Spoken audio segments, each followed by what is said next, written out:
Do a quick introduction of our speaker. I actually met Bill Johnson a couple of years ago. Sirius Solutions on an annual basis pre-COVID was doing a Sirius Performance Summit. We like to find speakers who have innovative and out-of-the-box thinking and are really on the leading edge. And our CEO, Christy Chickering, had met Bill Johnson and asked him to speak. So that was the first time that I got to hear him. And so Bill Johnson is the Group Vice President and Chief Transformation Officer for DCP Midstream.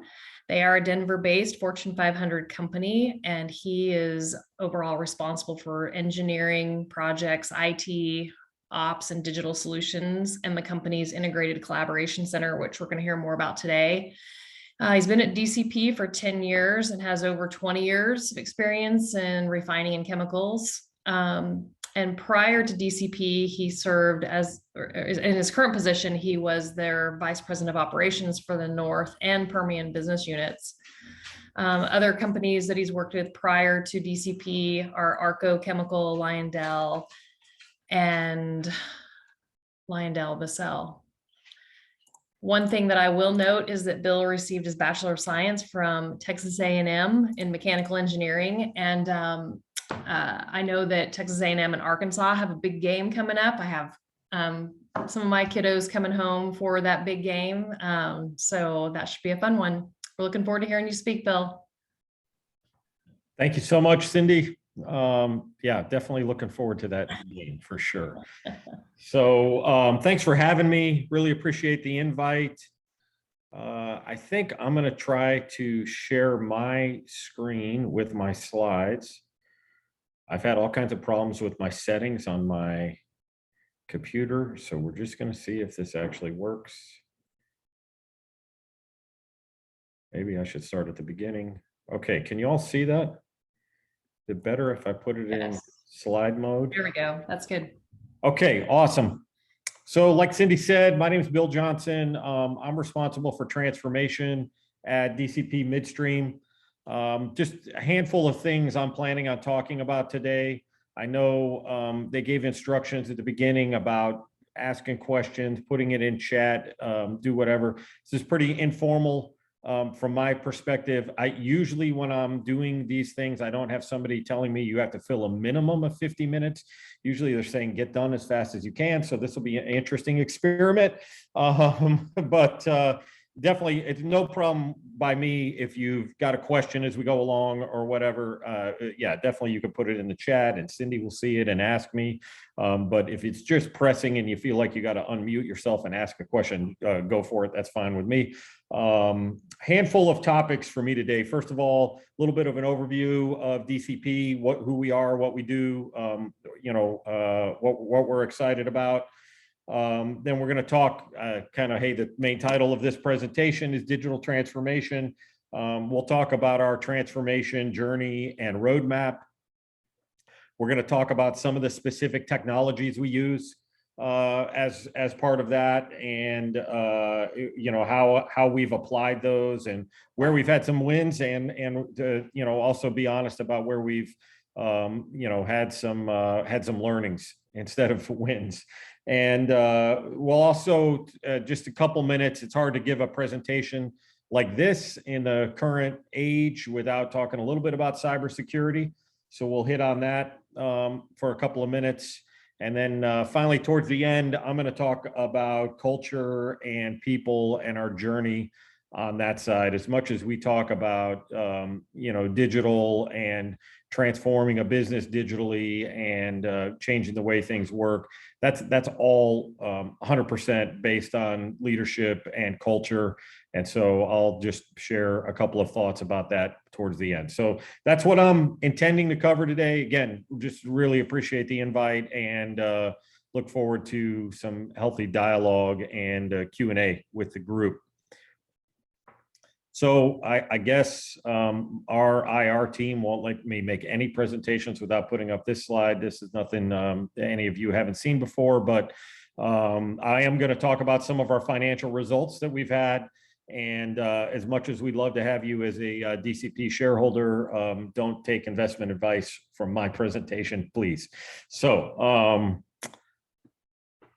who and what are DCP? We're a midstream, a mostly natural gas focused company. When we talk about our mission or our primary purpose of DCP Midstream, we talk about building connections to enable better lives. And for us, building those connections is building physical connections, our pipeline infrastructure that you see here on the map, but also building connections in our communities and with our workforce and within the greater ecosystem in which we operate. We're unabashed participants in the hydrocarbon economy. Cindy talked about it at the beginning. I've personally been working in some form of the energy value chain my whole career, which is getting closer to 30 years now, which is hard to admit, but I love what we do. And I really do believe in that purpose statement that the things we do enable better quality of life for people and enable better quality of life in the way of transportation, enable better quality of life in terms of materials produced from our products that go into virtually anything and everything around you. And we do it as safely and responsibly as we can. And despite some of the larger dialogue in the world, I'm extremely proud of what we do and how we do it. And so what that is for us at DCP is working in some of the biggest oil and gas basins in the US.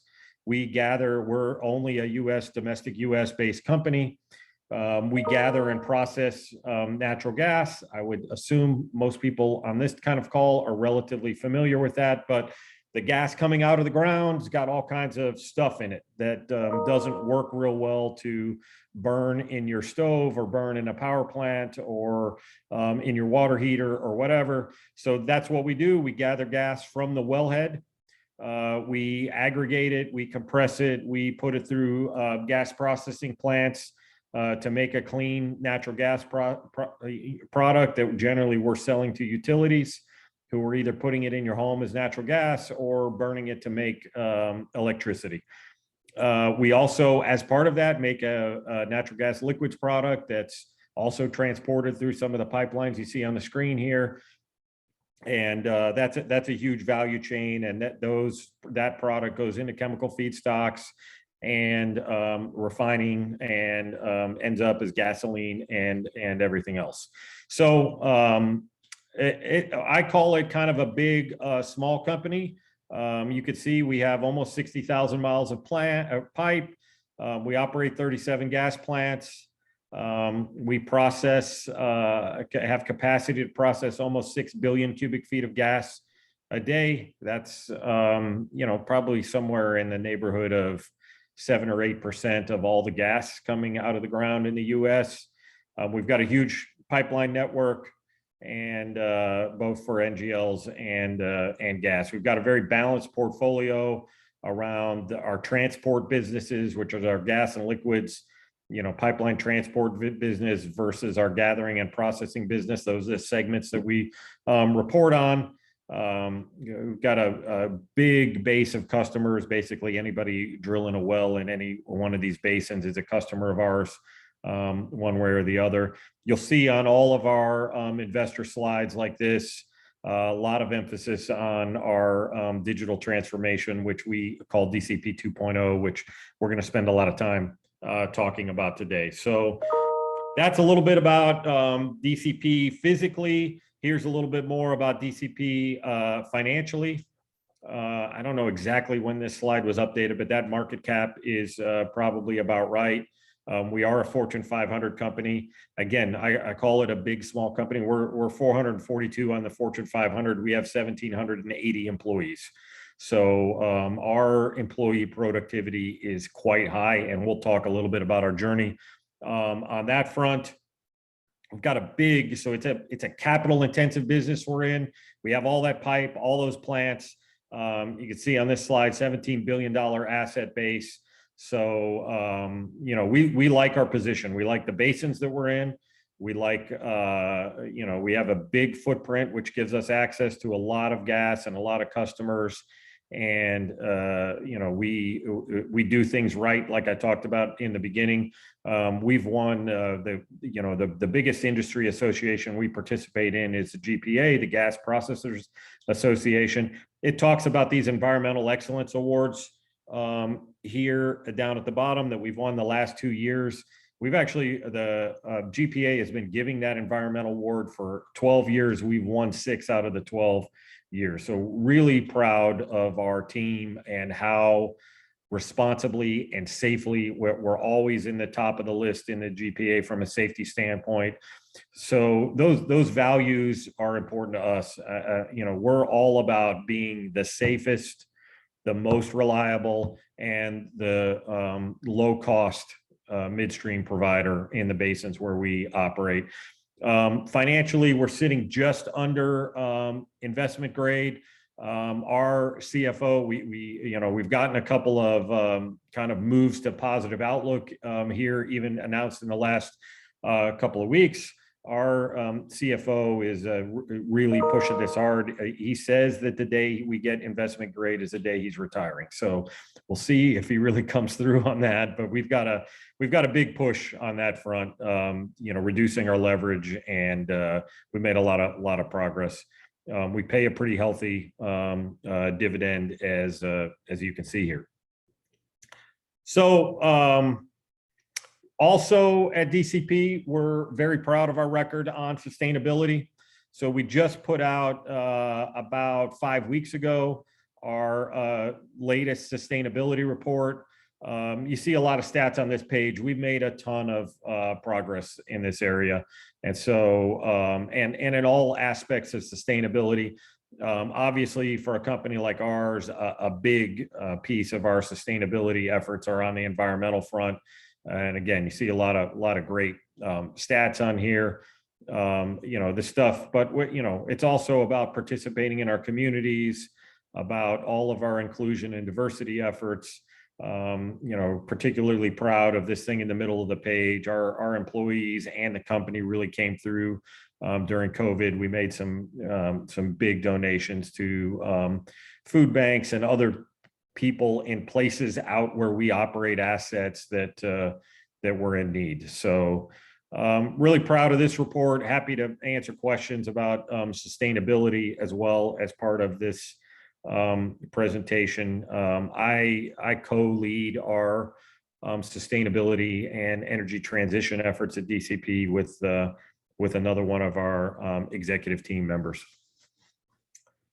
So that's all the background stuff. Now let's get into talking about what digital transformation is at DCP. I always start with this chart. It's from McKinsey. We got it at the beginning of our kind of exploration of what we wanted to do to change the business.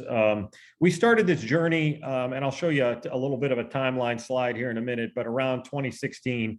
And, I was running a business unit for DCP at that time and recognized that, wow, big pieces of our business still operated the same as they did kind of in the 70s and 80s.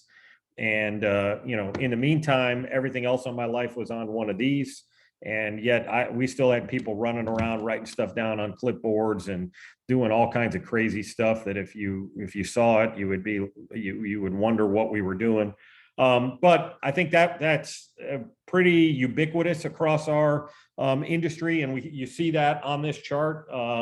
Oil and gas, chemicals, utilities have tended to lag behind. So yes, while you were already doing everything on your phone, from media to booking your travel to all your communications and your banking, all of us in these industries were still running around on paper and had a lot of other issues. So this was really, we just saying, hey, we recognize where we were at. A couple of stories around this that really helped kick off our journey. Like I said, I was running a business unit at the time, and we in that business unit, environmental compliance here in the U.S. It's basically an innocent, I mean, it's the opposite of the normal legal system. So normal legal system, you hear people say innocent until proven guilty. Environmental law is more like, hey, we, the government, assume you're guilty and you prove that you're in compliance. So we have to submit a massive amount of reports. All of you know this. When I was running a business unit, I had to sign a letter at one point to the state of Colorado. I called it internally in the company, the dog ate my homework letter, because the letter said that we had a guy driving around in his truck who gathered the compliance data on a clipboard with his pencil and paper, which, yeah, I still use sometimes. And then he proceeded to spill his coffee on the paper in the truck, and we could not recreate the data. And so we couldn't prove that we're in compliance. And the team brought me this and said, hey, we need you to sign this and send it to the state. And I kind of lost it and said, that's insane. So, that's one of the stories from the beginning of our journey, which was, really, as you can see in the pictures on this slide, to go from tired, what we call tired to wired. And, fundamentally, I think underlying that is, I knew that someplace digitally in the company, we had everything we needed to be able to see how the business was doing. And when I say see how the business was doing, see how it's doing safety-wise, see how it's doing from our customer perspective, see how much money we're earning, and are we winning or losing? And I knew the data was there to do that on a real-time basis. We had all of our operational data in one system, all of our financial data in a different system, all of our contracts in a different system, engineering and plant optimization information in a different system. So, for those reasons, it took us 3 or 4 weeks to close the books every month. And if I, as a business unit leader, asked the engineering team or other people like, hey, how can I optimize these assets? They said, well, hey, we'll go work on it and gather data from all these different systems, and we'll get back to you in a few weeks. And fundamentally, our intuition was we have everything we need. We just got to figure out how to stitch it together, and we'll be able to make a massive difference in this business. We'll be able to see what's happening in real time. We'll be able to adjust to it. We'll be able to make quicker decisions. We'll be more agile. So this slide is really about that vision, going from people come and visit our integrated collaboration center, we call it. It really is that. It's about collaborating around our data in the company and making different decisions. Lots of people can take you in control rooms that look really fancy. When you peel back a layer or two, you see all they have is some operational data and some really cool screens, but it doesn't really enable them to make decisions. We set out to do something completely different than that with our collaboration center. And I'll talk a little bit more about that in a minute here. So here's a bit of an overview on the roadmap of our journey. Again, we started in kind of mid 2016. Like I say, myself and others, I mean, our CEO and other people were pretty passionate about this. I was especially just frustrated with not having information about the business that I thought we should have.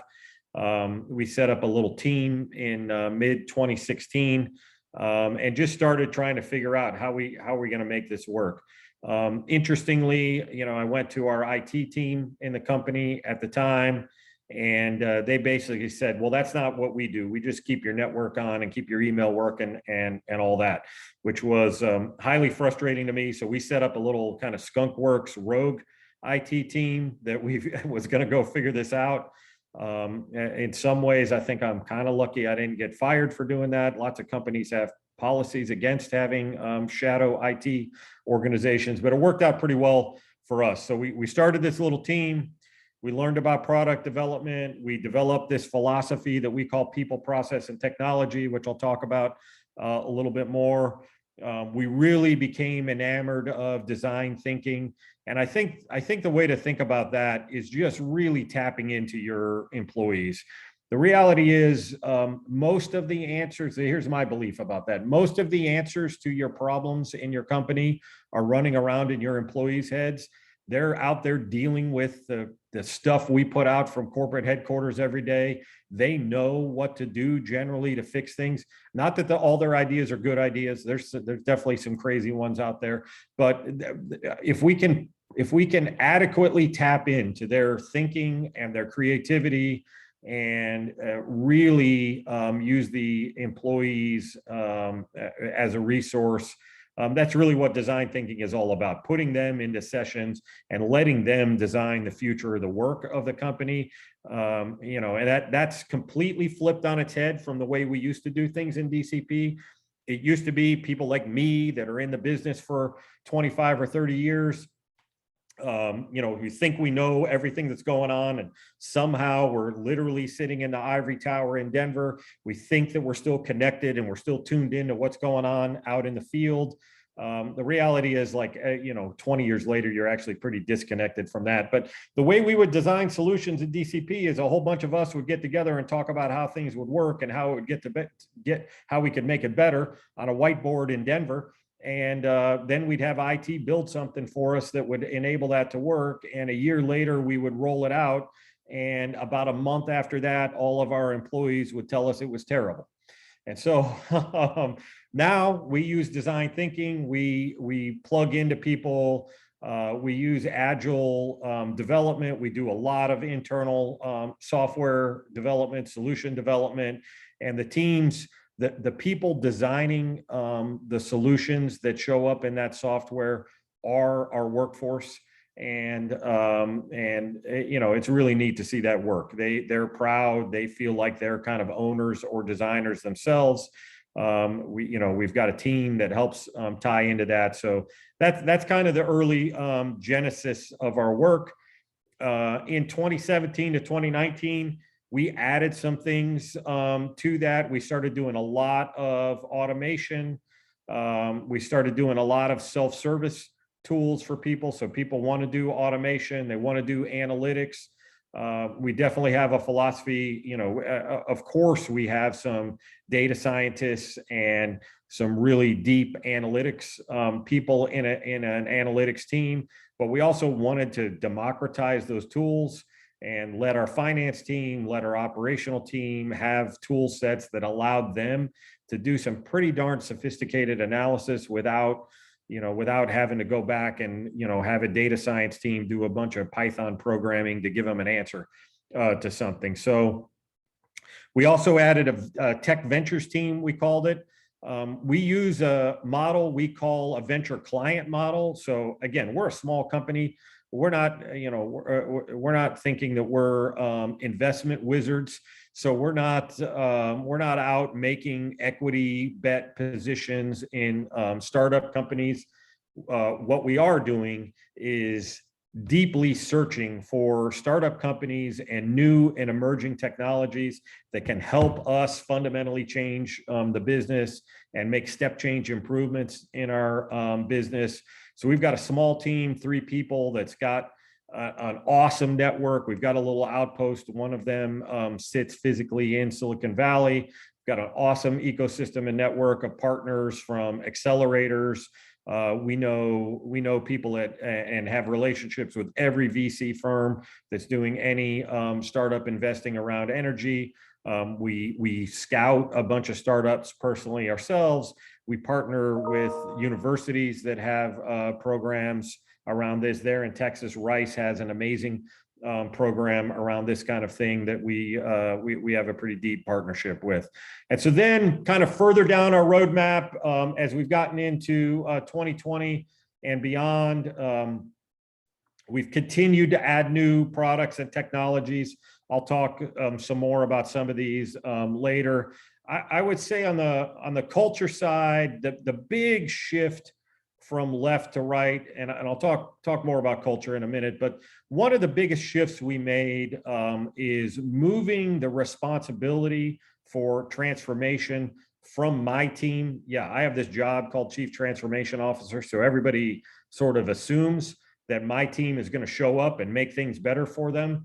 And, at the beginning side of this journey, that's kind of how we did it. But eventually we really said, and, me in partnership with our CEO and the board said, this has really got to be everybody's agenda. Our CFO, our head of operations, our head of HR, our head of safety, they've got to have their own transformation agenda and journey. And the transformation team that I need is an enabler of that, not the fundamental driver of that. I'm not, in the beginning, I was kind of, or not I, my team was out making everybody's strategy and searching for all the solutions. We've shifted ownership of that to the functional and business leads. They all have their own roadmap.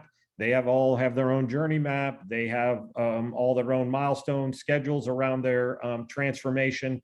And we shifted a huge part of their bonus compensation to be tied to them making progress on their digital journey. And so that was a major shift and kind of an inflection point for this really taking off in DCP. It's one thing to see what my relatively small team can go make happen in the organization. When you make this the responsibility of every leader in the company, and they know it's important because we're tying their compensation to it, it really got us a lot of traction. So I've talked about some of the key strategic components. I talked earlier about our integrated collaboration center. It's really about pulling together all the data in the company, enabling decision-making about our assets. We process there's a lot of time series data from our operations in there. So if you do the math around that, about 7 billion data points a day. A lot of work done there, and we've seen, and I'll talk about the results in a minute, great results. We remotely operate our assets. So most of our gas plants are operated remotely from the office building in Denver. So we don't have the board operators, the people making the critical operational decisions and moves in the plant are not sitting at the plant. They're working collaboratively from the control center in Denver. So for example, in the Denver office building, they're controlling plants in Texas, in New Mexico, in Colorado, in Oklahoma. The plants are essentially run remotely from there. And then I talked about our ventures team. We do a lot of pilots. We partner with these startup companies that we find. What we bring to the table is not equity. We bring our asset base, an opportunity for them to try things out in the real world, a lot of deep subject matter expertise around energy and specifically gas processing. So we'll form real partnerships with startup companies. You could see kind of the areas of focus for that team on the bottom right. That team is increasingly focused on carbon capture and a lot of sustainability and energy transition items. So maybe a little more detail about the ICC. Think about our collaboration center. You hear a lot of terminology in the market around digital twins, and there could be a lot of different definitions. If you look around at people that say they have digital twins, our version of a digital twin is our ICC. We've got a full online, essentially digital replica of our company that the assets and how they run. So we've got kind of the chemical engineering digital twin, but we've also got the financial digital twin. This allows us to do scenario planning. It allows us to kind of instantaneously optimize the assets. The model looks at the gas coming into the system from the wellhead and the components of that gas and where that gas is, and compiles and calculates every 15 minutes what the optimum distribution of that gas is in the system, what the optimum processing parameters are at the various plants, and then we make operating moves almost instantaneously. So we've taken a process that used to take us, we used to give those kinds of operating instructions once a month, and then we'd make weekly. If we saw things going on in the market, we might make little tweaks.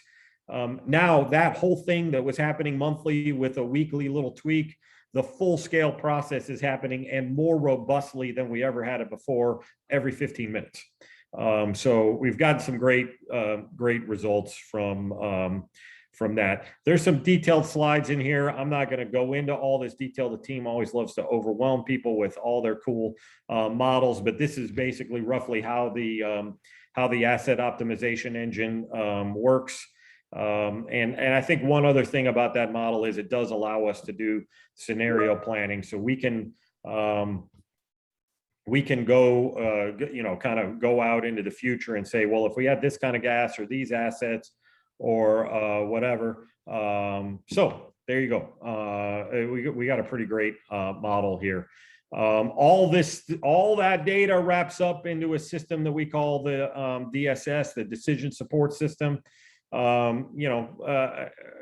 a lot of dashboards, probably stuff that looks kind of familiar to you. We have this thing, there's an immense amount of data available, and it's available to anybody and everybody in the company 24/7. I can sit and pull up all the plants and all the optimization models and everything from where I am today here in Florida. I can pull it up on my computer. I can pull it up on my phone. We can, one of the cultural moves we've made is all about transparency. There's a lot of nervousness in the company about, well, can we really share all this data with everybody? And are people going to make bad decisions? Are they going to do the wrong thing? Or are they going to share it outside the company? We made the decision to just go towards transparency and being open and honest about how we're performing. It used to be we couldn't see how these plants were running remotely. So, you might have a hunch that one of the plants out in the middle of nowhere in New Mexico wasn't running real well, but you'd call the plant manager and he'd say, no, everything's fine. Whatever, these aren't the droids you're looking for. Everything's fine here. Now we know exactly how they're performing, and there's a lot more accountability, a lot more transparency through the system. Hey, Bill, just a real quick question about, because you mentioned earlier that there was data. You guys felt you had the data, but it was sitting in lots of different systems. Did you have to battle with one source of truthy data, and did you have to change out a lot of systems to get to that? We did have to battle that. However, we took a philosophy. So in the early phases of this thing, we visited a lot of other companies who were on a similar journey. And I got very scared by that, because I would go to some of these companies and they would tell me that they were 2 years into their $400 million data cleanup and system replacement effort. And, that they'd get done in another 2 years, and then they'd finally be able to create some value from all that work. And I mean, that wasn't going to work for us. Certainly wasn't going to work for me personally. I wasn't going to keep my job that long taking that approach. So we at the beginning, we adopted very much a use what you have kind of attitude. So let's get to one source of the truth for certain types of data, but let's not reinvent everything. Let's use what we have and create as much value as we possibly can out of the data we have. And that will help inform us about what else we might need. And so we sort of built the data program off of that philosophy. And it was pretty controversial at the time. I mean, we had a lot of people internally saying, no, we need to do one of these massive data cleanup efforts. And I think one can still argue whether that's right or wrong, or what the right thing to do is. I can tell you this has worked for us, which is let's maximize the value from what we have before we start doing additional data programs. And we did learn from that, and that informed us about, hey, what other data do we need, and why would we need that, and what value can we make from it? So then it was easier to justify some of the data upgrade programs and system upgrades that we needed as we went. Thank you. You bet. So this slide is just some of the tools that we've developed in-house. Like I said, we've got an internal development team. We've got a real hybrid model. I mean, I'm more than happy to buy off-the-shelf software or from the App Store or whatever. If it applies to our business and it works, then absolutely we should do that. I'm, not really interested in being in the software business, but there's a fair number of things that are pretty unique to our business, or that we have subject matter expertise where we thought we could create a difference maker out of that. I'd highlight the one on the bottom left about compression health monitoring. We operate more natural gas engine driven compression by horsepower than any other company in the US. And so that gives us a lot of data, and we have a lot of expertise. We have some of the biggest, most world-renowned compressor experts working for us. Why not tap into that and create systems that can really be a differentiator for us? So that's an example of that. We tend to try to make these where we're going to do custom development. We tend to do it where we really think we've got the potential to differentiate ourselves and create some competitive advantage. I thought I'd talk for a minute, but just a little more. And I talked earlier about the ventures team. Here's a little more detail about that. You could see a little more detail here on the kinds of technologies and kinds of business problems that they're working on. Currently we literally just had a demo yesterday on some robotics that is super exciting. Sometimes we have unsafe environments in our plants or places where you don't really want to send people in to take a reading or to check something out. If something goes wrong, there's some gas escaping or whatever. We saw some demos of some awesome robotics. We're doing a lot of work with satellites and drones, and and a lot of focus of this team, like I said, on sustainability and energy transition. You can see here at the bottom. So this team has been super successful for us. A number of things that they've identified from the startup market. We've done a pilot internally and then massively scaled internally across the business. So really proud of this team. They do some awesome work for us, and it really helps our employees. The other thing we do with this team that I would recommend to everybody is they host for us. We haven't done it in the last 18 months, but they host for us visits out in Silicon Valley. And I don't think I've ever seen our CEO as excited as when we took him to Silicon Valley and had him visit, and literally we made him work 14 hours one day, like going to startups, and they're working at midnight in their garage, and we're taking our CEO and say, look at this cool stuff these guys are doing.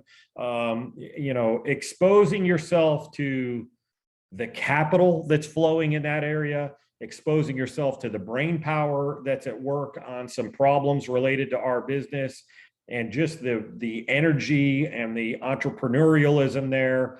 I think, nothing is better for maybe a relatively staid energy company executive than to go spend a couple of days being immersed in that and, seeing what you learn and seeing what you think about kind of the art of the possible coming out of that. We've had some awesome trips on that front. I'm going to skip a couple of things here because I want to leave a little bit of time for Q&A. These are just examples of some of the things that the ventures team has put in place at DCP, things that we've scaled across the company. This one right here is interesting. I talked about compression. We're using AI to predict compression valve failures. It's super unique. We're using an outside partner to help with the sensors and writing some of the software. We are writing some of the software and providing all the expertise and all the data to train the AI, and a real cool example of where we're going to have some DCP intellectual property show up in a commercially available software product, and we're going to get paid for that. So a little bit of a, I'm not going to be, showing up as a huge line item in the revenue stream for DCP anytime soon, but we are starting to see some opportunities to monetize some of these things that we're working on. So pretty excited about that. Finally, maybe a little bit about before I get to culture, a little bit about the platform. that we have. So, when we talked about data earlier, and Cindy, you asked the question, we are now sort of replowing everything into a standard set of data platforms and kind of a central cloud service-based platform architecture. You can see a little bit about that here and how we will kind of feed and grow. And we're just really evolving into this model now. So probably enough about that. We could talk a lot about AI and advanced analytics and some things we're doing there. Maybe this is the best slide to do that from. A lot of different work going on here. I talked about kind of democratization of analytics, making tools available to anybody and everybody in the company. It's amazing when you make these tools available, what random people in the company will pick up and what kind of product or analysis they'll produce for you that'll be mind-blowing. So big believer in kind of the citizen developer, citizen data scientist concept. Again, working with a lot of the startups, really staying in front of new technologies, a lot of human machine interface work going on from a safety standpoint, especially, assessing the environment that our workforce is working in, making sure that they're safe, making sure that they've got the right mindset. All of that is super exciting and work that we're doing with analytics. Talk about the results we've had from this program. First of all, on the culture side, and I'm going to say more about this in a minute.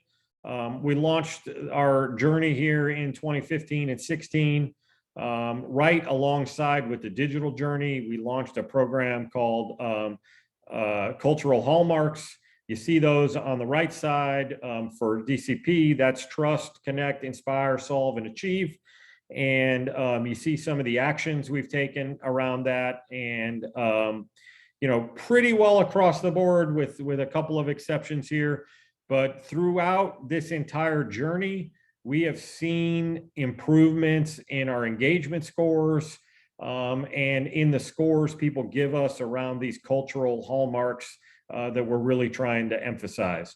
And so, I guess the point I would make is, over this same time period on the left, 2015 to 2020, our workforce has basically been cut in half, from about 3,500 employees to about 1,800 employees.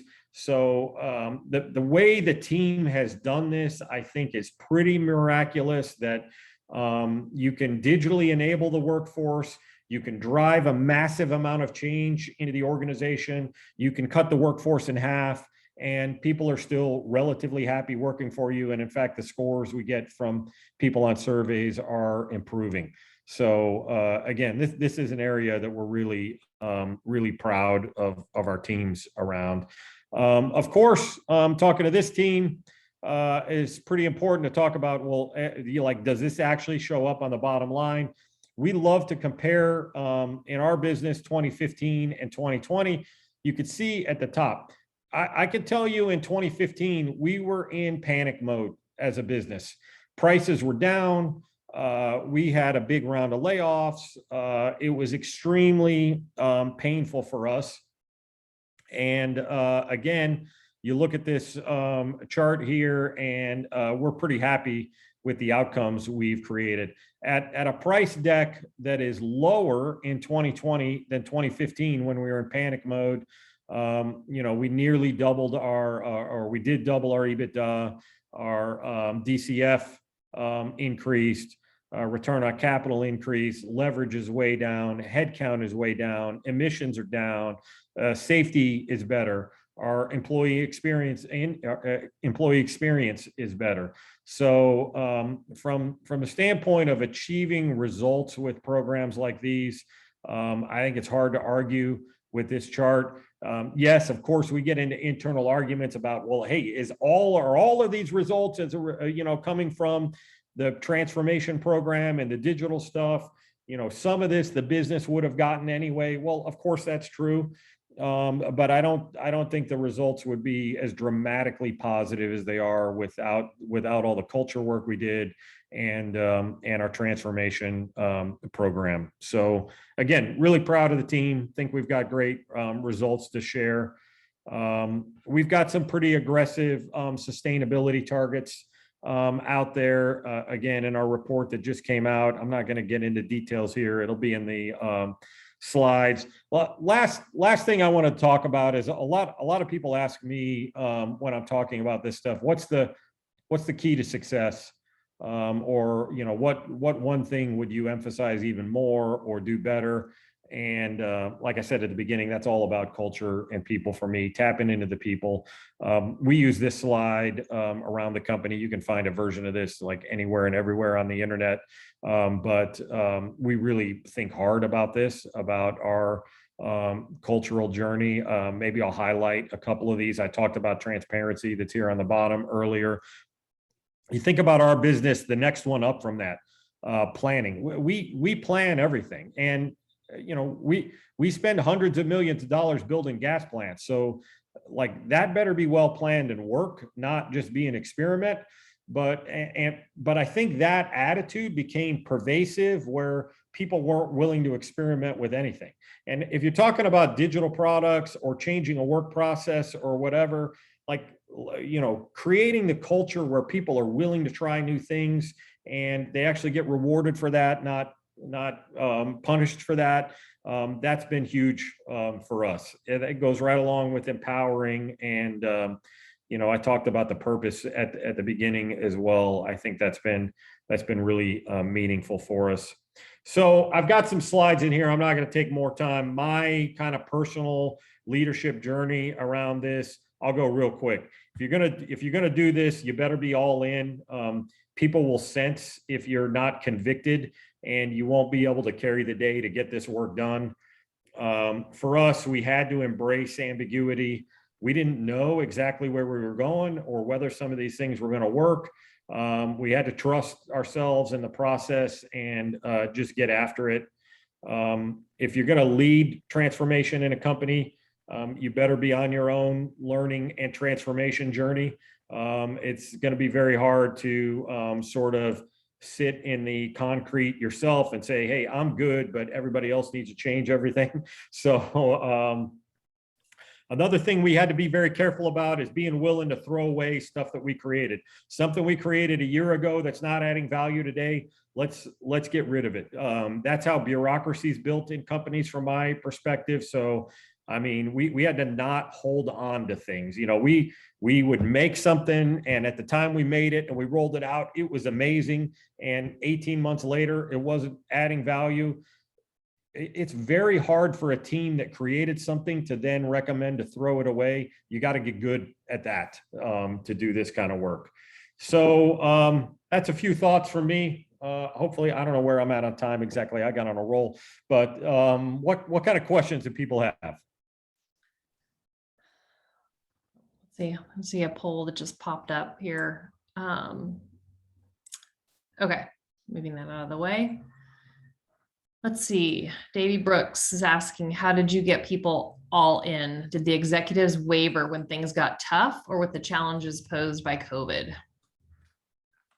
Yeah, I think the COVID question is an interesting one. At the beginning of our journey, which was well pre-COVID, I think, and I consider myself very lucky on that front, but between the CEO and myself and the board, we had a pretty strong compact. And to the point where, you know, when we rolled this out, I think in a relative, it'll sound negative, but I think it was actually taken positively. The CEO would make statements like, hey, this is something we're going to do as a company. And this may not be for everybody. It may not, you know, not all companies will want to do this. We think this is a way for us to lead and differentiate ourselves. And so, yeah, it may not be for everybody, but it's for everybody that's going to work here. And we got pretty adamant with people that, hey, this is the journey we're on. This is the new company we're going to be.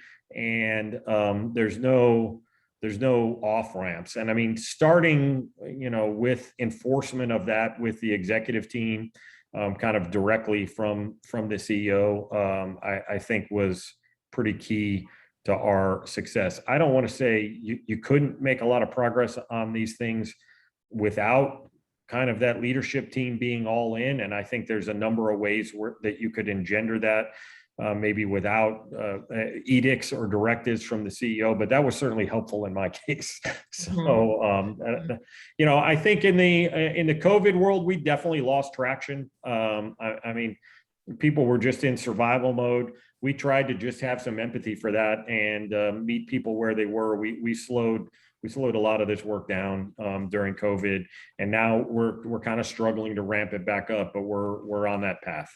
Mm-hmm. You mentioned that you have a team of, I think, 3, and so just curious how to help others sort of build sort of the business case of making that level of investment, like how to get to the types of returns that you might expect off of this. Well, we have a way bigger team than 3 now, but when we started, we had a team of 3, and I literally, we pulled an operations person,